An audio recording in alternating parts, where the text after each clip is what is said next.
If you work for a charity, you may have heard rumblings about the new government department in town. It's going to be regulating the not-for-profit sector Australia-wide.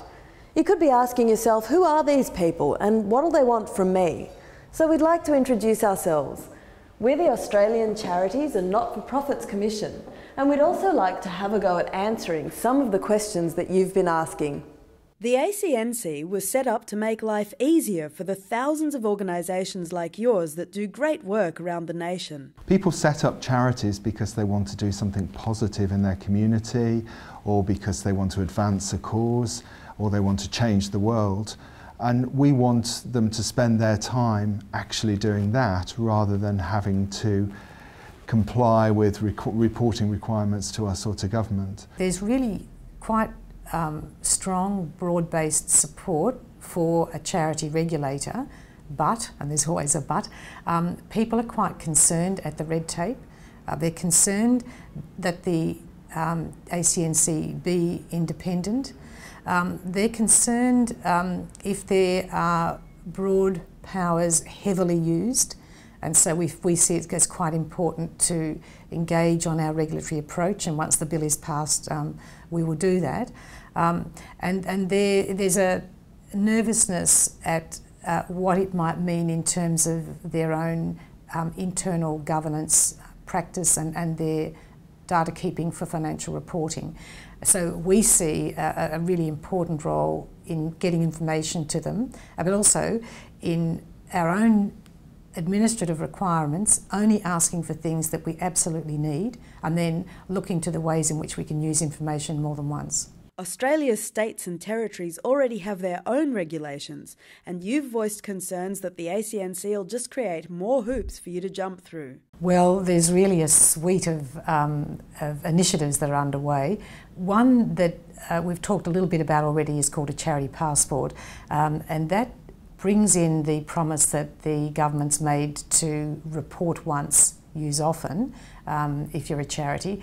In other words, once you give your data to the ACNC, we will provide it across Commonwealth departments and possibly in time across state and territory agencies as well. So for example, the information that you give us at the point of registration and the information you give us when you fill in your annual information statement, which is a brief 2-page update, if you like, on your details. We use that information, we electronically corral it, we can provide it instantaneously across government, and there's no need for departments to ask you separately for information on your finances, on your governance arrangements, your details such as your contact details or your ABN, whatever. Once we have it, they should get it from us. So that's a very important first initiative. Then in addition to that, there's another initiative that's looking to map what currently charities report to the various departments that they report to, if they're in receipt of a grant or if they are contracting a service to government. And then we will put on the table what the ACNC will be requiring, where there's any duplication, one of them will go, but at the same time we're going to look for red tape reduction. That's the point at which you do it. So we ought to be seeing some reduction out of that exercise, and that's going to happen on a charity type basis. In other words, if it's a school or a hospital or whatever, because it'll differ. There are statutory as well as administrative differences for the two. Most of the charities in Australia will have registered. This is not a new thing. The ATO has been registering charities for over a decade.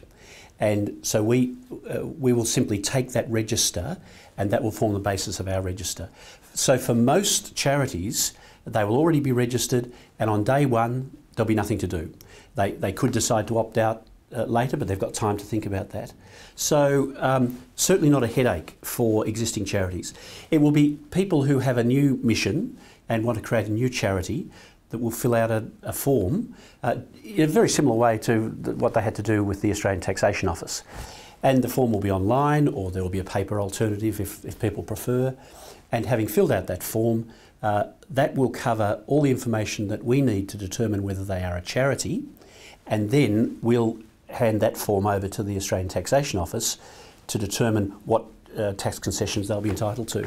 So I wouldn't imagine it would be more than a 2 Nurofen headache. And the benefits of having the ACNC there for the sector outweigh the drawbacks. Our approach is very much not that we're going to be chasing charities around with big sticks. We know that people are trying to do the right thing, and often the people who are running organisations are doing it in their own time. So our approach is to produce high quality education materials and information that clearly explains what the requirements are and enables people to comply with those and to run their charities successfully. Another worry we've heard is about compliance, and that's one we can easily allay. We expect that charities will make mistakes, and that's okay. I mean, our role is really to help boards and to help organisations to try and get it right. So a lot of the emphasis that we will have is on actually giving advice and guidance and making it easy for people to understand what they have to do. But if you make a mistake, then just contact us, and our role will be to help sort it out. We understand that Australia's third sector is very, very diverse and that charity law can be very complicated. But don't ever hesitate to get in touch and ask us. Call 1800 020 008 and ask for the ACNC, or catch us on email, Twitter, Facebook or LinkedIn.